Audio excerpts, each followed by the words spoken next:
అవుతుందా చూ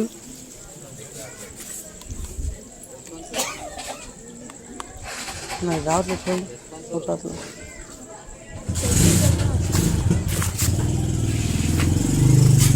రావట్లేదా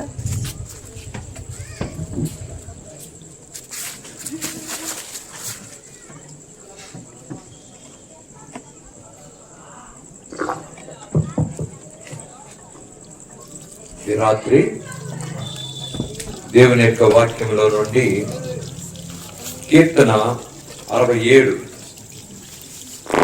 కీర్తన 67 67వ కీర్తన 5-6 వచనాలు. కీర్తన 67 5-6 వచనాలు. పాత నిబంధనలో పేజీ నంబర్ 485. దేవ, ప్రజలు నిన్ను స్తుతించుదురు గాక. ప్రజలందరూ నిన్ను స్తుతించుదురు గాక. 6వ వచనంలో దేవుడు మా దేవుడు మమ్మను ఆశీర్వదించును. దేవుడు మా దేవుడు మమ్మను ఆశీర్వదించును. ప్రజలందరూ నిన్ను స్తుతించుదురు గాక. దేవా, ప్రజలు నిన్ను స్తుతించుదురు గాక. ప్రజలందరూ నిన్ను స్తుతించుదురు గాక. దేవుడు మా దేవుడు మమ్మను ఆశీర్వదించును. దేవుడు చదివిన ఈ వాక్య భాగంలో దీవించి ఈ రాత్రికాల సమయంలో మనందరితో తన వాక్యం ద్వారా మాట్లాడను గాక. ప్రార్థన చేసుకుందాం. శాంసన్ గారు వడ్లిపోయి శాంసన్ గారు ప్రార్థన చేయండి. ప్రేమ నమ్మకమైన మా పరలోక తండ్రి, పరిశుద్ధుడైన దేవా, పాదాలకు వందనాలు స్తోత్రాలు చెల్లిస్తున్నాం. ప్రభువా, మా తండ్రి, మీ అనాది సంకల్పం చొప్పున సంసోన్ బ్రదర్ యొక్క గృహంలో ఈ దినం మీరు మాకు ఇచ్చినందుకై శ్రేష్టమైన సమయాన్ని బట్టి వందనాలు స్తోత్రాలు. ఈరోజు గ్రామం అంతా కూడా సువార్త ప్రకటించడానికి మీ యొక్క హద్దులలో మేము నడవడానికి కావాల్సిన మీ కృపనిచ్చినందుకు వందనాలు. ప్రకటించబడిన సువార్త అంతా కూడా అనేకుల హృదయాలను ఫలించినట్లు సహాయం చేయండి. దేవా, మా తండ్రి, ఈ సమయంలో పాటల ద్వారా మీరు మహిమ పొందారు. వందనాలు స్తోత్రాలు. బోరుపాలె గ్రామాన్ని ప్రేమించి మీ కుమారుడు ద్వారా, శాంసన్ ద్వారా, వారి కుటుంబం ద్వారా ఏర్పాటు చేసిన ఈ యొక్క కోరికను బట్టి వందనాలు స్తోత్రాలు. ఈ సమయంలో మీ దాసు మా ప్రియుడు దోసపనను బలమైన పాత్రగా ప్రభువా, మా తండ్రి, మీ శిలువచాన్ని మరుగుపరుచుకొని మీ పరలోక సింహాసనుడు మీ మాటలు ప్రభువా, కావలసినటువంటి మాటలు మైక్ శబ్దం ద్వారా ఇక్కడ కూర్చున్న వారిలో మీ యొక్క మాటలు మా తండ్రి అన్న ద్వారా మీరు అనుగ్రహించి సహాయం చేయండి. మేము అనేకుల హృదయాల్లో ఫలించినట్లుగా కృప చూపించి ఆదుకొనమని సహాయం చేయమని యేసు దివ్యనామమున ప్రార్థించి వేడుకొని అడుగుచున్నాము తండ్రి, ఆమేన్. కీర్తన 67 5వ వచనంలో దేవా, ప్రజలు నిన్ను స్తుతించుదురుగాక. ప్రజలందరూ నిన్ను స్తుతించుదురుగాక. మరి ప్రజలు లేక ప్రజలందరూ దేవుణ్ణి ఎందుకు స్తుతిస్తున్నారు అనేది ముఖ్యమైన అంశం. ఎందుకు దేవుని స్తుతిస్తున్నారంటే దేవుని యొక్క ఆశీర్వాదం. దేవుడు మా దేవుడు మమ్మను ఆశీర్వదించును. దేవుని యొక్క ఆశీర్వాదము దేవుణ్ణి స్తుతించడానికి కారణంగా ఉంటారు. అలాగన వ్యక్తిగతంగా కుటుంబాల్లో దేవుడు అనేకమైన ఆశీర్వాదములు అనుగ్రహించేవాడు ఉంటాడు. అలాగన దేవుని ప్రజలు, దేవుని బిడ్డల యొక్క కుటుంబాల్లో దేవుని యొక్క ఆశీర్వాదాలు మరి వాటిని జ్ఞాపకం చేసుకుంటే ఆయన చేసిన ఆశీర్వాద కార్యములు మరి సామాన్యమైనవి కాదు. అంత మాత్రమే కాకుండా ఎన్నో ఆశీర్వాదకరమైన అనుభవాలు దేవుడు దయచేసేవాడు ఉంటున్నాడు. అలాగున సహోదరుడు శాంసన్ గారి కుటుంబంలో కూడా దేవుడు అనేకమైన ఆశీర్వాదములు వారికి అనుగ్రహించాడు. ఆ ఆశీర్వాదాలను బట్టి దేవుని స్తుతించే ధన్యత దేవుడు వారికి అనుగ్రహించాడు. కుటుంబ సమేతముగా దేవుడు వారి కుటుంబంలో మరి ఆశీర్వాదములు అనుగ్రహించాడు.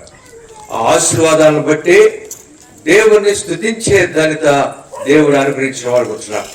మరి బైబిల్లో దేవుని ఆశీర్వాదం పొందిన ఒక వ్యక్తిని గురించి ఈ రాత్రి మనం ధ్యానం చేద్దాం. దేవుడు ఆశీర్వదించిన వ్యక్తి, అలాగున బాల్య దినములందే దేవుని యొక్క ఆశీర్వాదము అతడు పొందిన వాడుకుంటున్నాడు. ఆ వ్యక్తి గురించి ఈ రాత్రి కొన్ని సంగతులు మనము ధ్యానం చేద్దాం. ఆ వ్యక్తి ఎవరో కాదు.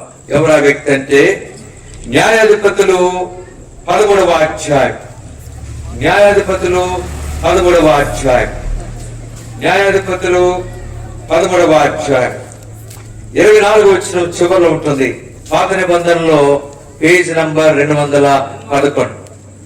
211 న్యాయాధిపతులు 13వ అధ్యాయం 24 వచనం చివరిలో ఉంటుంది.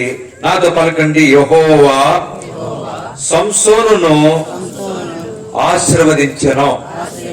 యెహోవా సంసోనును ఆశీర్వదించెను. కనుక ఎవరిని ఆశీర్వదించాను? సంసోన్. ఇంటిగల వ్యక్తి యొక్క పేరేంటి? సంసోను. కనుక సంసోను అనే వ్యక్తిని బైబిల్లో దేవుడు ఆశీర్వదించాడు. అలాగే మరి బోరుపాలెంలో ఉన్న సంసోను గారిని దేవుడు ఆశీర్వదించాడు. ఆ తర్వాత వడ్లపూడి శాంసన్ గారిని దేవుడు ఆశీర్వదించాడు. ఇంక ఉన్నారో నాకు తెలియదు, సంసోన్లు ఇంకెవరైనా ఉన్నారేమో నాకు తెలియదు. కానీ కంకిపాడు అంటే అక్కడ ఈరోజు రాలేదు ఆయన. రాను ఎందుకు మనం ఎత్తుకోవటం? కనుక వచ్చిన వాళ్ళు అసలు ఇక్కడ ఎవరైనా మరి ఇంకా ఈ జనసమూహంలో ఇంకెవరైనా ఉన్నారేమో అనుకుంటున్నాం. సరే, మొత్తానికి ఇద్దరు తేలారు ఇక్కడ. కనుక ఇద్దరిని దేవుడు కుటుంబ సమేతముగా ఆస్వాదించారు. మరి ఆశీర్వాదం పొందిన వారు ఊరుకోలేరు. వారు ఏం చేస్తారంటే దేవుణ్ణి స్తుతిస్తారు. దేవునికి కృతజ్ఞతాస్తుతులు. దేవా, ప్రజలందరూ నిన్ను స్తుతించుదురు గాక. ఏమని? నువ్వు నన్ను ఆస్వాదించావు, నా కుటుంబాన్ని ఆస్వాదించావు. ఆ ఆశీర్వాదాన్ని బట్టి నేను నిన్ను లేకపోతే కుటుంబ సమేతముగా స్తుతిస్తున్నాము, హెచ్చిస్తున్నాము, గణపరుస్తున్నాము, మహిమపరుస్తున్నాము, కృతజ్ఞతాస్తుతులు చెల్లించే అనుభవం మేము కలిగిన వారు కూర్చున్నాము అని దేవుని స్తుతించే ధన్యత కలిగిన వారు కూర్చారు. అలాగునా మరి కుటుంబంలో దేవుడు చేసిన మేలు.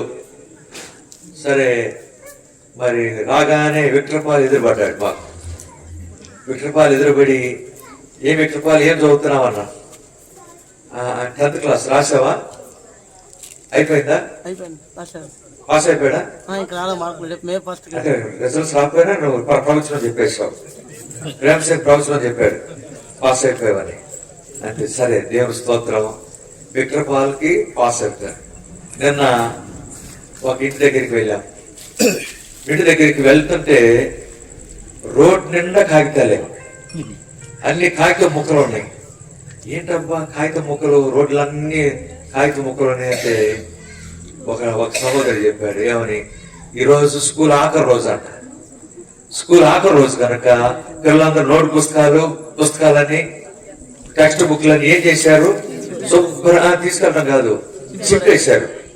చింపేసి రోడ్ల మీద పరిచారు. ఏ రోడ్డు చూసినా సొరంగంలో కూడా మరి పేపర్లు కనపడతాయి, చిన్న చిన్న పేపర్లు. అలాగున అంటే ఏమైంది? వాళ్ళకి సంతోషము పొంగిపోయింది. ఈ దెబ్బతో మాకు ఈ సంవత్సరం ముగించబడింది. మళ్ళా జూన్ మాసంలో స్కూల్స్ తెరిచిన తర్వాత మళ్ళా కొత్త తరగతిలో ఒకవేళ తప్పాడు అనుకోండి, ఆ చింపిన పుస్తకాలు మళ్ళీ ఇప్పుడు అవసరం అయితే మళ్ళీ ఇంట్లో వాళ్ళ నాన్న అమ్మను పట్టుకుని మాకు పుస్తకాలు కొనిస్తారు లేదని మళ్ళీ పీడిస్తుంటారు. కనుక సంతోషం, ఆ సంతోషమే ఈరోజు ఆధ్యాత్మిక సంతోషము, ఆశీర్వాదము పొందటానికి కారణము. ఆశీర్వాదమే దేవుని స్తుతించడానికి కారణం. అలాగున సంసోను జీవితంలో దేవుడు ఆస్వాదించాడు. దేవుని యొక్క ఆశీర్వాదం సంసోను జీవితంలో పొందటానికి అతనిలో 7 లక్షణాలు ఉన్నాయి. శ్రేష్టమైన ఆధ్యాత్మిక సంసోను యొక్క లక్షణాలని మనము జ్ఞాపకం చేసుకుందాం. ఆ లక్షణాలే మన జీవితాల్లో కలిగి ఉంటే దేవుడు మనల్ని కూడా ఆశీర్వదిస్తాడు. ఆశీర్వాదం ఎవరైతే పొందుతారో వారు దేవుని స్తుతించకుండా ఉండలేరు. నా ప్రాణమా యెహోవాను సన్నతించుము, నా అంతరంగమున సమస్తమా ఆయన పరిశుద్ధ నామమును సన్నతించుము.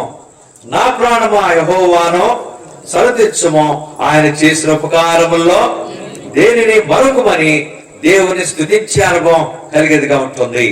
ఇప్పుడు చూడండి, సంసోను దేవుని యొక్క ఆశీర్వాదము తన జీవితంలో పొందటానికి ఆయనలో ఉన్న 7 లక్షణాలని మనము జ్ఞాపకం చేసుకుందాం. మొదటిగా న్యాయాధిపతులు 13వ అధ్యాయం 24వ వచనం రెండవ లైన్ లో ఆ మాట ఉంది చూడండి. 24వ వచనం 211 పాత నిబంధనలో 211. ఆ బాలుడు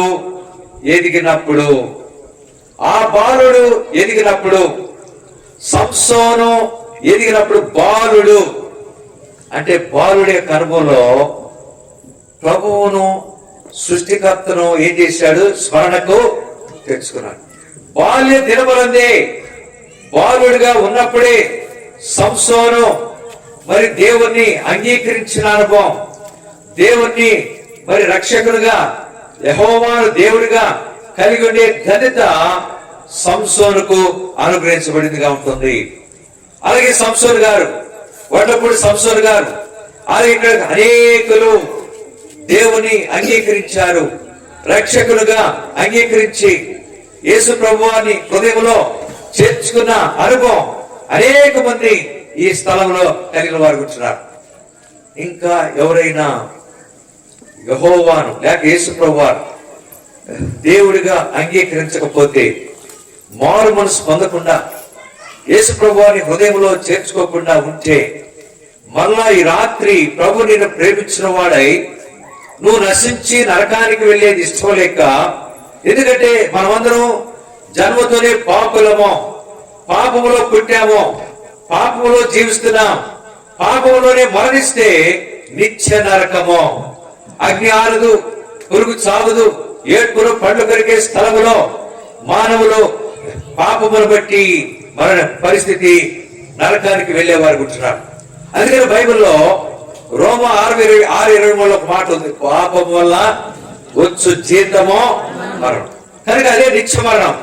అగ్ని గంధకములతో మండే గుండములో మానవులు పాలు పొందేవారు కూర్చున్నారు.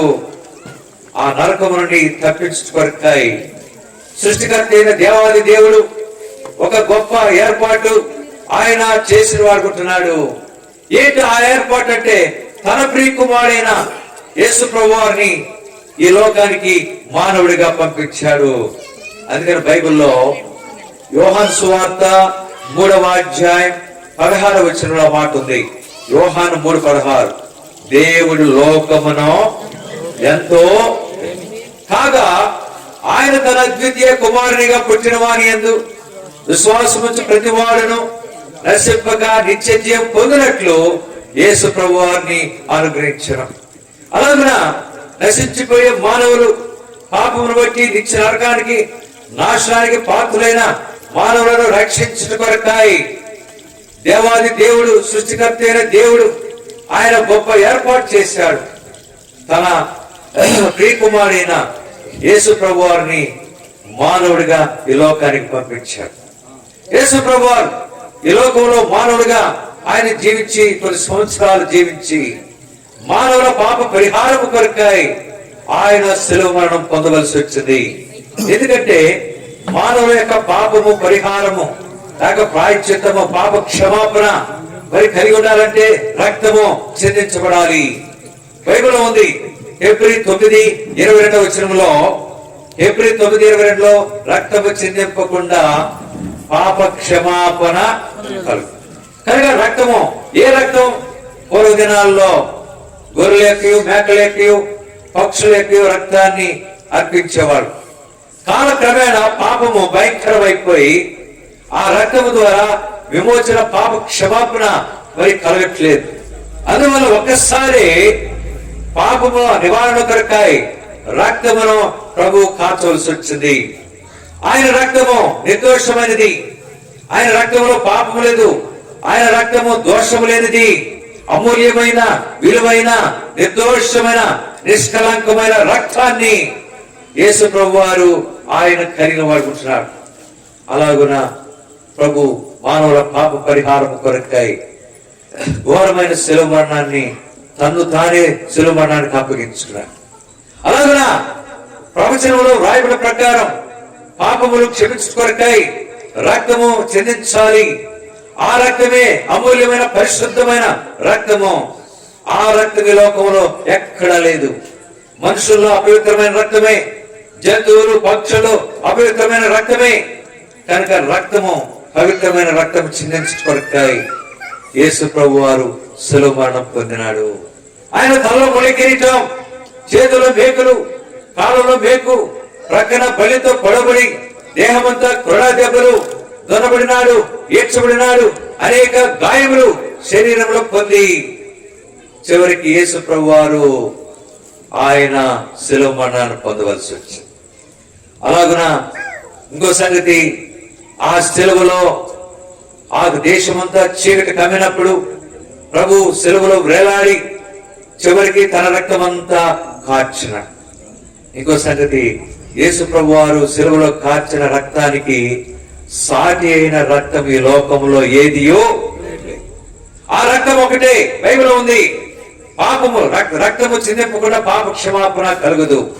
కనుక బైబిల్లో రాయబడిన మాట, యేసు రక్తము ప్రతి పాపము నుండి మనల్ని పవిత్రులనుగా. అందుకని భక్తుడు యేసుపాదం అన్న ఒక చక్కటి పాట రాశాడు. సాటి లేనిది యేసుని రక్తము, పాపమును కడుగును, ప్రియుడా పాపమును కడుగును. సాటి లేనిది యేసుని రక్తము, పాపమును కడుగును, ప్రియుడా పాపమును కడుగును. కనుక సాటి లేనిది యేసు ప్రభువారు శిలువలో కార్చిన రక్తము. ఆ రక్తము ద్వారా పాపమునకు పరిహారము, ప్రాయశ్చిత్తము, క్షమాపణ కలిగేదిగా ఉంటుంది. యేసు రక్తము ప్రతి పాపము నుండి వాళ్ళను పవిత్రులనుగా. అలాగున ప్రభు రక్తము, ఆ తర్వాత నీరు ఆ శిలువలో కారి చివరికి ప్రభు చనిపోయి సమాధి చేయబడి ఆయన మూడవ దినమున సజీవుడిగా లేచి ఈ రాత్రి ఆయన ఒక చక్కటి పిలుపు, లేకపోతే ఒక సంగతి ప్రభు తెలియజేస్తున్నాడు. ఏంటా సంగతి? బూదిగంతముల నివాసులారా నా వైపు చూచి రక్షణ పొందారు. నా వైపు చూచి, యెషయా 45:22 రాయబడిన మాట, నా వైపు చూచి. ఏ వైపు? సిలువ వేయబడిన నా వైపు. నా వైపు చూచి రక్షణ పొందుడి. ప్రభువును చూస్తే నీ జీవితంలో గొప్ప రక్షణ కలిగేదిగా ఉంటుంది. కనుక ఆ రక్షణ నీ జీవితంలో ఇంకా కలిగి ఉండకపోతే ఈ రాత్రి ప్రభువును చూడు. సిలువ వేయబడిన యేసు ప్రభు వారు తల మురకిరీటం, చేతుల్లో మేకులు, కాళ్ళలో మేకు, ప్రక్కన బలితో పొడబడి దేహమంతా కొరడా దెబ్బలు, దొరబడినాడు, ఏడ్చబడినాడు, గాయపరచబడి అనేక రీతులుగా శరీరంలో రక్తము కారుతూ వచ్చింది. ఆ కారిన రక్తాన్ని నీ జీవితంలో చూస్తే, సిలువేయబడిన యేసు ప్రభు వారిని దృష్టిస్తే చాలు, నీ జీవితం మారిపోతుంది. ఆ సిలువ దగ్గర యేసయ్యా నేను పాపిని, నన్ను క్షమించు, నీ రక్తం ద్వారా నన్ను కడుగు అంటే చాలు. ఆయన గురించి బైబిల్లో రాయబడింది, క్షమించుటకు సిద్ధమైన మనస్సు కలవాలి. క్షమించుటకు సిద్ధమైన మనస్సు కలిగిన వాడు ఆ ప్రభు ఈ రాత్రి నేను ప్రేమిస్తున్నాను. నువ్వు నశించి నరకానికి వెళ్ళేది ఇష్టం లేక, అందుకనే బైబిల్లో చక్కటి మాట ఉంది, అందరూ అంతటా వారు మనసు పొందాలి. పాప క్షమాపణ పొందే అనుభవం కలిగిన వారికి ఉండాలి. అలాంటి వారు ఇక్కడ కూర్చున్న వాళ్ళు ఎవరైనా ఉంటే మైక్ ద్వారా ఈ మాటలు వింటున్న సహోదర సహోదరి, నీ పాపములు క్షమించబడకపోతే, ఒకవేళ నువ్వు మరణిస్తే నిత్య నరకము తప్పదు. ఎంతకాలం? అందుకని దానికి ఏమని పేరు? నిత్య నరకం. నిత్య నరకం అనగా యుగాయుగములు, దానికి అంతము లేదు. ఇక జీవితం అంతా కూడా ఆ నరకంలోనే కాలుతూ యాత్ర పడుతూ పళ్ళు కొరికే అనుభవం కలిగేదిగా ఉంటుంది. ఆ నరకం నుండి తప్పించడానికి ఈ రాత్రి ప్రభు నేను పిలుస్తున్నాడు. ఏమని పిలుస్తున్నాడు? ప్రయాసపడి భారం మోసుకుంటున్న సమస్త జనులారా నా యొద్దకు రండి, నేను మీకు విశ్రాంతి, మీ పాపములు క్షమిస్తాను అని ప్రభు పిలుస్తుండగా ఈ రాత్రి నువ్వు గాని ప్రభు యొక్క పిలుపును ఆలకించి అంగీకరించి ప్రభు దగ్గరకు వస్తే చాలు. ప్రభు దగ్గర రావడం నువ్వు ఉన్న స్థలంలోనే యేసు ప్రభువా నేను పాపిని, నన్ను క్షమించు, నీ రక్తం ద్వారా నన్ను కడుగు అని ప్రభు దగ్గర ఒప్పుకుంటే చాలు. అందుకనే చక్కటి పాట ఒకటి ఉంది. చూడుము ఈ క్షణమే కల్వారిని, ప్రేమ ప్రభువు నీకై నిలుచుండెను, గొప్ప రక్షణ యేసుడు సిలువలో వేలాడుగా, సిలువలో వేలాడుగా. కనుక చూడు ఈ క్షణమే, ఈ క్షణంలోనే ఆశ్రయపడిన యేసు ప్రభు వారిని చూస్తే నీ జీవితం ఎంతో ధనికరం అవుతుంది. ఒక వ్యక్తి జీవితంలో నెమ్మది లేదు, సంతోషం లేదు, మరి ఎక్కడెక్కడో తిరిగాడు, ఎన్నో ప్రదేశాలు అనేక రీతిలుగా ప్రయత్నాలు చేశాడు, తనకు నెమ్మది సంతోషము సమాధానం కొరకాయి. ఎక్కడికి వెళ్ళినా తన జీవితంలో దొరకట్లేదు నెమ్మది. చివరికి మరి ఆయన ఒక ప్రదేశానికి నడుచుకుంటా వస్తున్నాడు. వచ్చినప్పుడు ఒక దేవాలయం, చర్చి, ఒక దేవుని మందిరం ఒక చోట ఉంది, దేవాలయం. ఆ దేవాలయం బయట యేసు ప్రభు వారు సిలువేయబడిన బొమ్మ పటం అక్కడ ఉంది. సరే ఆ పటం దగ్గరికి వచ్చాడు. అతని యొక్క దృష్టి ఆ పటం మీద ఆకర్షించబడింది. అక్కడ ఏం రాయబడిందంటే చక్కటి మాటలు, నేను నీ కొరకు చనిపోయాను, నీవు నా కొరకు ఏమీ చేస్తే. ఇంగ్లీష్ లో ఏముందంటే I have died for you, what have you done for me. నేను నీ కొరకు చనిపోయాను, నువ్వు నా కొరకు ఏం చేశావు అనే మాట ఆ చదివాడు.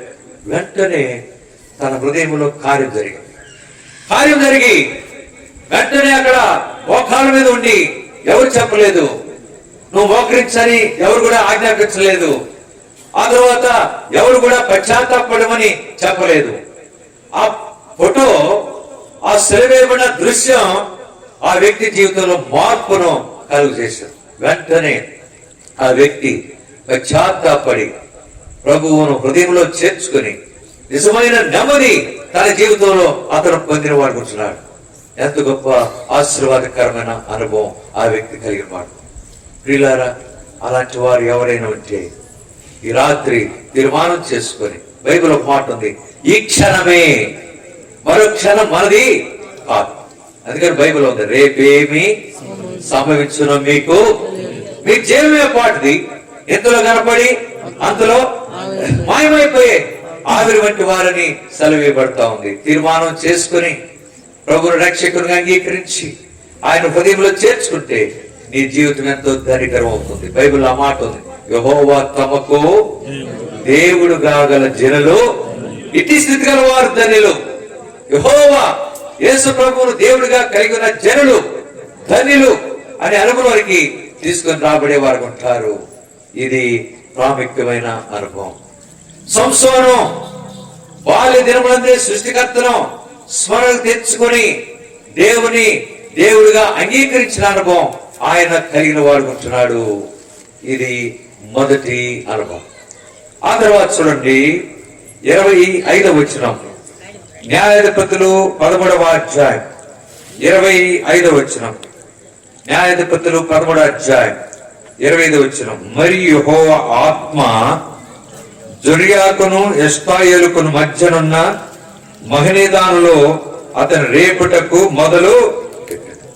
కనుక ఇక్కడ యెహోవా ఆత్మ, సంసోను దేవుని ఆత్మ అనే అనుభవం ఆయన కలిగిన వాడు ఉంటున్నాడు. సంసోను యొక్క ప్రారంభ దినాల్లో, మొదటి దినాల్లో దేవుని ఆత్మ సంసోను కలిగిన వాడు ఉంటున్నాడు.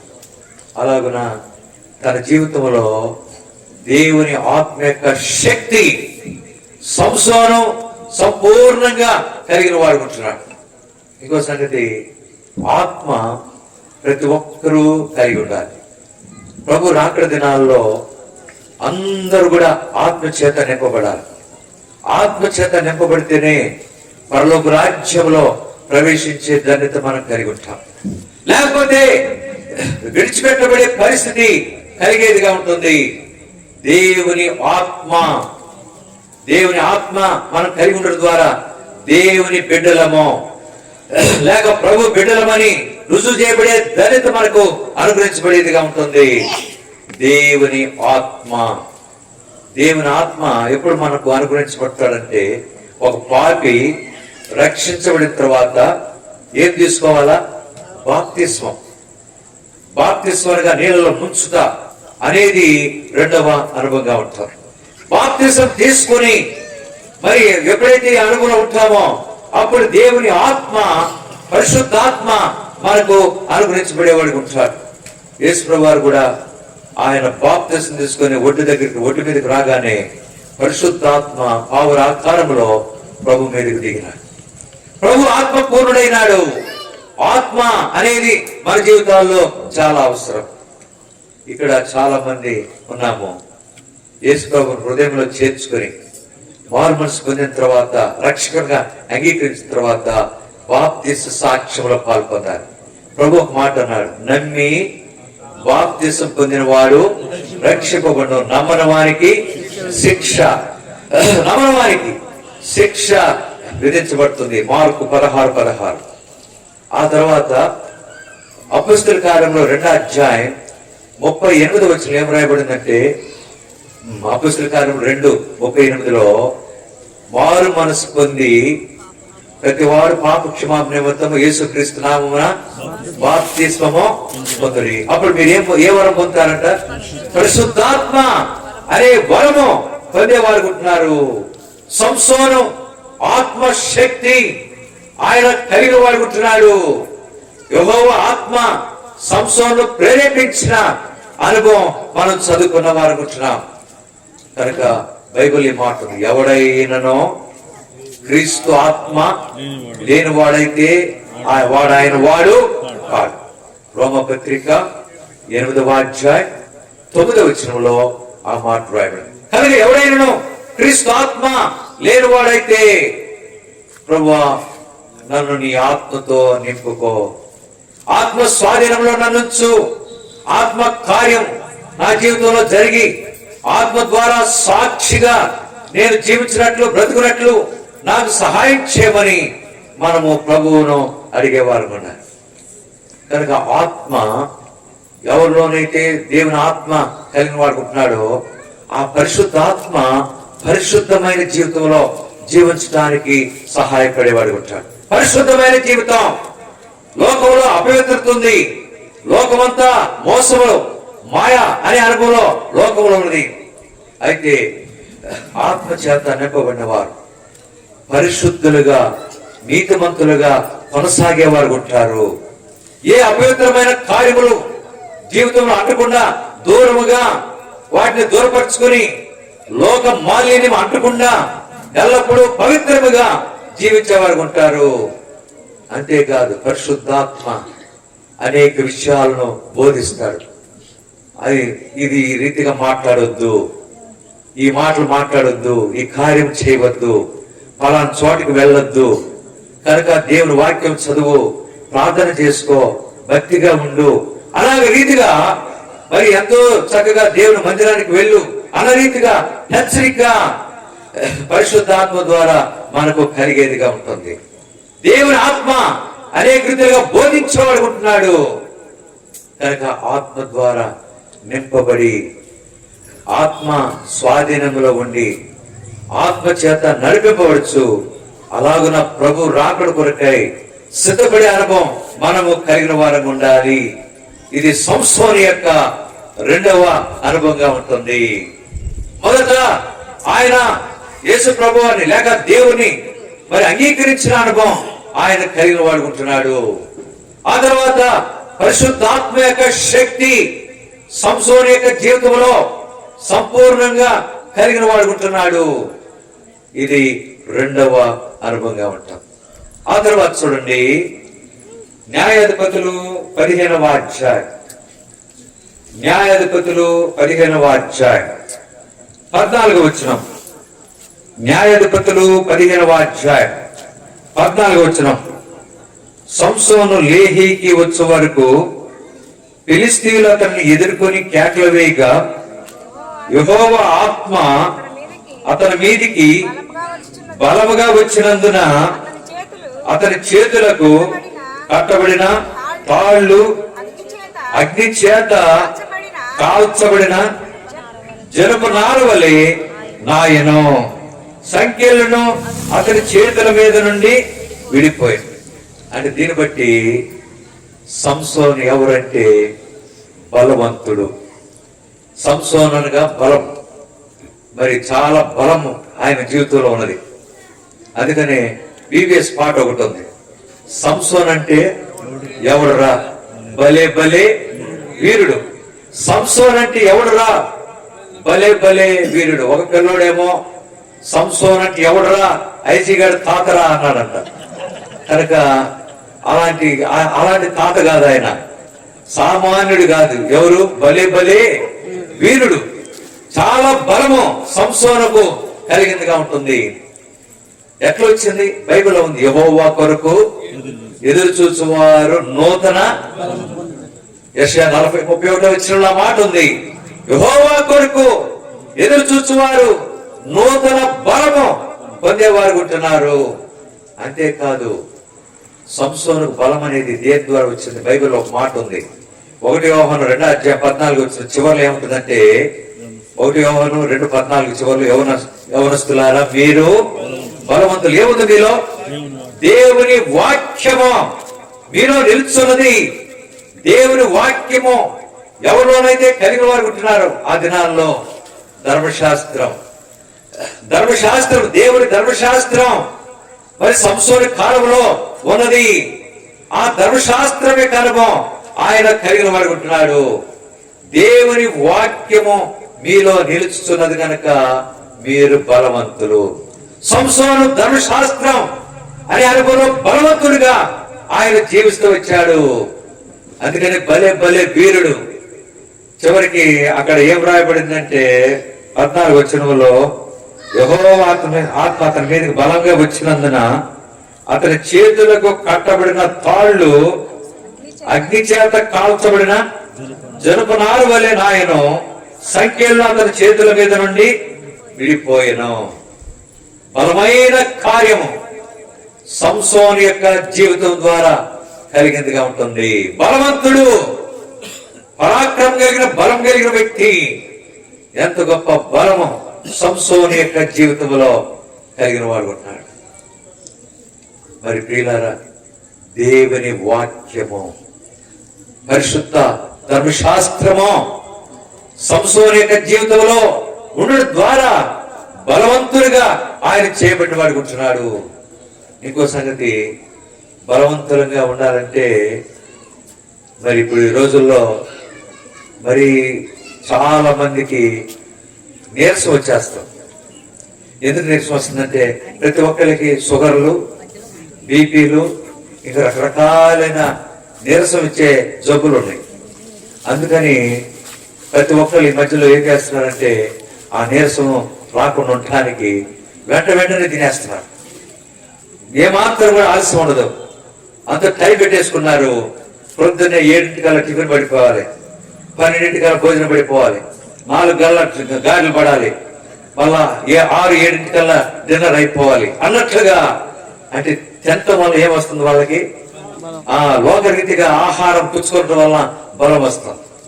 అలాగే ఆధ్యాత్మికంగా బలవంతులుగా ఉన్నట్టు కొరకాయ ఏం భుజించాలి? వాక్యం, దేవుని వాక్యాన్ని భుజించాలి. అందుకని భక్తుడు ఇర్మియా 15:16 వచనంలో ఒక మాట అన్నాడు. ఇర్మియా 15:16 వచనం, నీ మాటలు నాకు దొరకగా నేను వాటిని భుజించితిని. నేను వాటిని భుజించి తిని శ్రేష్టమైన ఆహారము. అందుకనే బైబిల్ వాక్యాన్ని గురించి బైబిల్ ఏం రాయబడిందంటే, జుంటే తేనె దారుల కంటే ఇది ఎంతో మధురమైనది. అలాగున మనం తినే కొలది మనకి తినాలన్న కోరిక కలిగేదిగా ఉంటుంది. ఈరోజు లోకంలో మనం తినే భోజనం కొంత కడుపు నిండిన తర్వాత ఇక తినలేం. కడుపు నిండిన తర్వాత తిన్నామంటే డొక్క పట్టుకోవాల్సిందే. అలాంటి పరిస్థితి ఈ దినాల్లో ఏర్పడతాం. అయితే జీవాహారం, అందుకనే యేసు ప్రభువు వారు ఒక మాట అన్నారు, మనుషుడు రొట్టె వలన మాత్రము కాదు గాని దేవుని నోట నుండి వచ్చు ప్రతి మాట వలన, దేవుని నోట నుండి వచ్చు ప్రతి మాట వలన జీవించే ధన్యత కలిగేదిగా ఉంటుంది. అలాగున దేవుని వాక్యము బలమైన ఆహారం, ఆధ్యాత్మిక ఆహారం. ప్రతి దినం దీన్ని ఎంతగా చదివి ధ్యానిస్తామో అంతగా సంతృప్తి మన జీవితాల్లో కలిగేదిగా ఉంటుంది. అంత బలము మనకు ఆధ్యాత్మికంగా అనుగ్రహించబడేదిగా ఉంటుంది. ఈ బలమైన ఆహారానికి సాదృశ్యంగా ఉన్న మరి బైబిల్ గ్రంథాన్ని మనం అందరం పైకెత్తి బైబిల్ పలపాడుకుందాం. బైబిల్స్ పైకెత్తి బైబిల్ పలపాడుకుందాం. పఠింప శ్రేష్ఠ గ్రంథము బైబిల్, పఠింప శ్రేష్ఠ గ్రంథము బైబిల్, అనుదినము పఠించిన ప్రేమతోడ నడుపును. ఓ పఠింప శ్రేష్ఠ గ్రంథము Bible, the best book to read is the Bible, the best book to read is the Bible. If you read it every day, it will help you all the way. Oh, the best book to read is the Bible. కనుక పఠింప శ్రేష్ఠ గ్రంథము Bible, ఆత్మీయ ఆహారము Bible. కనుక ఈ మాటలు భుజిస్తే మనం బలవంతులుగా సాతాను శత్రువుపై జయాన్ని పొందే అనుభవం, లోకంపై విజయాన్ని పొందే అనుభవం మనకు కలిగేదిగా ఉంటుంది. ఇది 3వ అనుభవం. తర్వాత చూడండి, న్యాయాధిపతులు 15వ అధ్యాయం 15వ వచనం. న్యాయాధిపతులు 15వ అధ్యాయం 15వ వచనం. అతడు గాడిద యొక్క పచ్చి దవడ ఎముకను కనుగొని చెయ్యి చాచ పట్టుకొని దాని చేత 1000 మంది మనుషులను చంపాడు. చిన్న గాడిద దవడ ఎముకతో ఎంతమందిని చంపాడంట? 1000 మంది. అంటే తనలో బలం ఉంది. ఆ బలము మరి ఎలాగో కలిగింది అని అంటే బైబిల్లో ఒక చక్కటి మాట ఉంది. దానియేలు గ్రంథం 11వ అధ్యాయం 32వ వచనం. దానియేలు 11:32. పలకండి నాతో అందరూ కూడా. తమ దేవుణ్ణి ఎరుగువారు బలము కలిగి గొప్ప కార్యములు చేసెదరు. కనుక దేవుణ్ణి ఎరుగుట, దేవుణ్ణి ఎరుగువారు బలము కలిగి గొప్ప కార్యములు చేసేవారు ఉన్నారు. ఇప్పుడు చూడండి, మరి ఇది సంసోను గొప్ప కార్యమా కాదా? ఒక గాడిద ఎముకతో ఎంతమందిని చంపేసినాడు? 1000 మంది. 1000 మంది ఒక వ్యక్తిని సంసోను ఏం చేయలేకపోయినారు. ఆ 1000 మంది కూడా సంసోను చంపేసిన అనుభవం కలిగిందిగా ఉంటుంది. గొప్ప కార్యములు దేవుడు సంసోను ద్వారా జరిగించిన వాడు ఉంటున్నాడు. కారణం దేవుణ్ణి ఎరిగాడు. దేవుణ్ణి ఎరిగాడు. దేవుణ్ణి ఏమని ఎరిగాడు? మన దేవుడు ఎవరు? సంసోను యొక్క జీవితంలో అంతమందిని 1000 మందిని గాడిద దవడ ఎముకతో చంపటానికి గల కారణం మరి దేవుని ఎరుగుట. దేవుని ఏమని ఎరిగాడు? ఒకటి, సర్వశక్తి కలిగిన దేవుడు, సర్వశక్తి కలిగిన దేవుడు కనుక ఇంకొకటి కూడా ఎరిగాడు, దేవునికి అసాధ్యమైనది ఏదియో, దేవునికి అసాధ్యమైనది ఏదియో లేదు. అలాగన బైబిల్లో ఎంతో మంది దేవుణ్ణి ఎరిగిన వారు ఉంటున్నారు. దేవుని యొక్క శక్తిని సంసోను ఎరిగాడు. అందువల్లే 1000 మందిని మరి గాడిద దవడ ఎముకతో చంపిన పరిస్థితి కలిగిన వాడు ఉంటున్నాడు. ప్రియులారా, దేవుణ్ణి అనుదిన జీవితంలో ఎరుగుతున్నామా? దేవుడు ఎవరు? ప్రతి దినం ఆయనతో సంబంధం, సహవాసమే కలిగి ఉంటే దేవుణ్ణి ఎరిగే అనుభవం మనం కలిగి ఉంటాం. ఆయనకు దూరంగా ఉంటే ఆయన ఎవరో అనేది మనకు తెలియదు. కనుక దేవునితో ఎల్లప్పుడూ దగ్గర సంబంధం మనం కలిగి ఉంటే ఆయనను సంపూర్ణంగా ఎరుగుతాం. అందుకనే ఆయన సర్వశక్తి కలిగిన దేవుడు, సర్వోన్నతుడు, సర్వాధికారి, సర్వంత్ర్యామి. ఆయనకు అసాధ్యమైంది ఏదీ లేదు. ఆయన గొప్ప దేవుడు, కనికరం గలవాడు, జాలి గలవాడు, అత్యంత ప్రేమ గలవాడు, ఎంతో మహనీయుడు అని అనేక రీతిలుగా మనము ఎరిగే వారం ఉంటాము. ఆయనతో సంబంధం అలాగున్న మొదటి దినాల్లో సంసోను అనుభవంలో ఉన్నాడు గనక దేవుణ్ణి ఎరిగాడు. ఎరిగిన వ్యక్తి బలమైన కార్యములు జరగటానికి కారణమైందిగా ఉంటుంది. ఇది ఎన్నోది మనం చూసాము. 9 ముగించుకోవాలి. ఎందుకంటే మళ్ళీ బస్సులు లాస్ట్ బస్సు 10 అందువల్ల మరి 9 ముగించుకుని భోజనాలు ఉన్నాయి, దాన్ని చేసుకుని మళ్ళా బస్సుకు మరి మందరం నుంచి అటు నుంచి అందరూ కూడా బస్సులో వచ్చారు కనుక బస్సు అందుకోవాలి. సరే, ఇప్పుడు 4వ చూసాం. 5వదిగా చూడండి, 18వ వచనం. న్యాయాధిపతులు 15వ అధ్యాయం. అప్పుడు అతడు మిక్కిలి దప్పికొన్నందున చాలు యెహోవాకు మొరపెట్టి. మొరపెట్టి అంటే దేని సూచిస్తుంది? ప్రార్థన.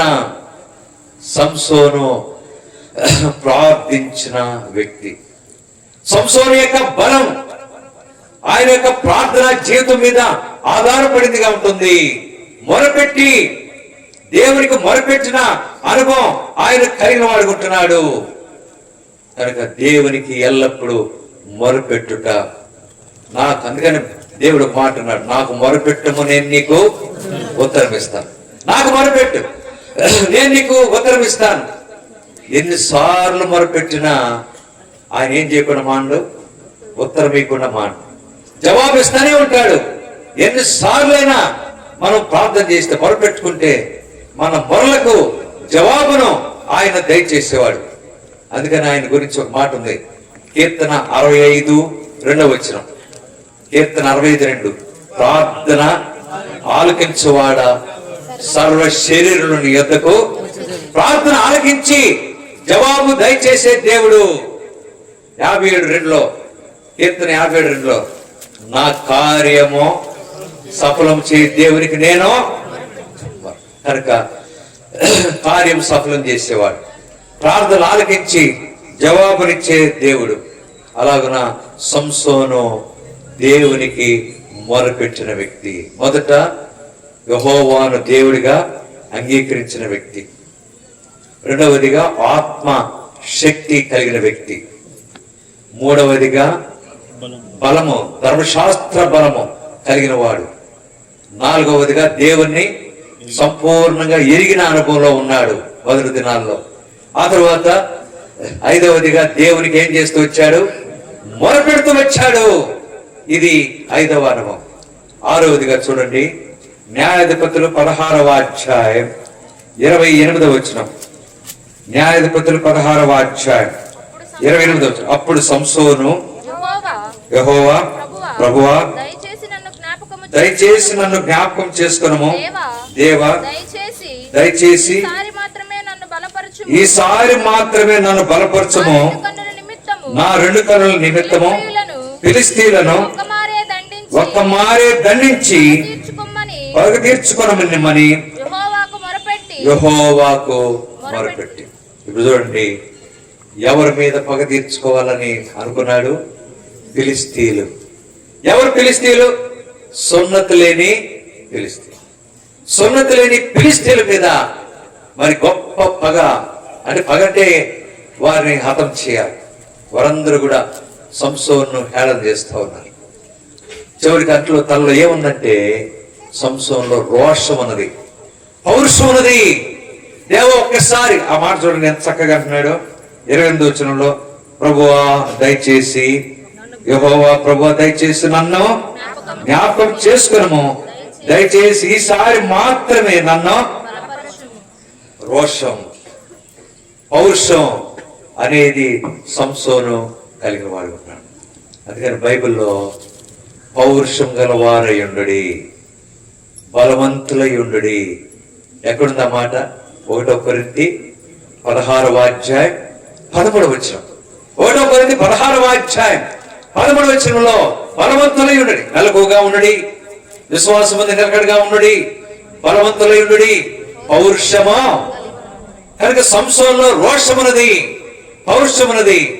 ఆ కోరిక ప్రకారమే దేవుడు జరిగించాడు. అక్కడ ఏం రాయబడిందంటే, సంసోను జీవించిన కాలంలో మరణించిన వారి లెక్క కంటే ఆయన మరణించిన సమయంలో, చూడండి 30వ వచనం మధ్యలో, మరణకాలమున అతడు చంపిన వారి శవలను లెక్క జీవిత కాలమందు అతడు చంపిన వారి లెక్క కంటే ఎక్కువ.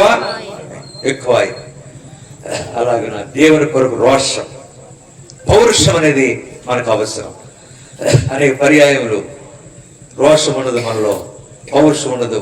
అయ్యో దేవుని నామం దూషించబడుతుంది అని చెప్పి ఆ రోషము కలిగి మనము జీవించబద్రమైంచాం. కనుక సంసోను 6వది ఏముంది చెప్పండి? రోషమో పౌరుషమో ఆయనలో కలిగిందిగా ఉంటాం.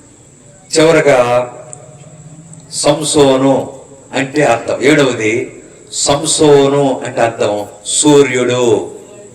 సూర్యుడు అని అర్థం. సూర్యుడు, సూర్యుని యొక్క ఉద్దేశం ఏంటి? ప్రకాశించుట, వెలిగించుట. ఆదికాండం 1వ అధ్యాయం ఉంది, వెలిగించుటకాయ, భూమి మీద వెలిగించుట కొరకాయ ఆకాశంలో జ్యోతులను దేవుడు ఏర్పాటు చేసుకున్నాడు, వెలిగించుట. కనుక సంసోను వెలుగు కనుమలో ఆయన జీవితం మొదటి దినాల్లో కొనసాగుతూ వచ్చింది. వెలుగు, చీకటి దూరమైన పరిస్థితి సంసోను ఆయన కలిగిన వాడు ఉన్నాడు, వెలుగు. అందుకని బైబిల్లో మనందరము ఏ రీతిగా జీవించాలంట? వెలుగు సంబంధుల వలె నడుచుకున్నాడు. ఎఫెసీ పత్రిక 5వ అధ్యాయం 10వ వచనంలో ఆ మాట ఉంది. ఎఫెసీ 5:10లో వెలుగు సంబంధుల వలె నడుచుకున్నాడు. కనుక దేనికి సంబంధం లేదు, వెలుగుకి దేనికి ఇంకో దానికి సంబంధం లేదు. చీకటికి ఏమాత్రం పొత్తు లేదు. ఎల్లప్పుడూ దేవుని బిడ్డలు వెలుగు, సంసోను యొక్క అనుభవంలో వెలుగు యొక్క అనుభవం, సూర్యుని ప్రకాశత అనే అనుభవంలో మనము జీవించబద్రమైంటున్నాం. ప్రకాశించుట, వెలుగు అనే అనుభవంలో మనము జీవించవలసిన వారు కూర్చున్నాం. అలాగే చీకటి ఏమాత్రం కూడా ప్రవేశించకుండా ఎల్లప్పుడూ వెలుగులో నడుచుకుంటూ అలాగ సాగిపోవాలి. నీ యేసుని వెలుగులో నడిచెదను, రాత్రింబగలయనతో నడిచెదను, వెలుగుని వెంబడించెదను, యేసునే వెంబడింతును, నడిచెదని ప్రభు యేసునితో, నడిచెదని ప్రభు మార్గముతో,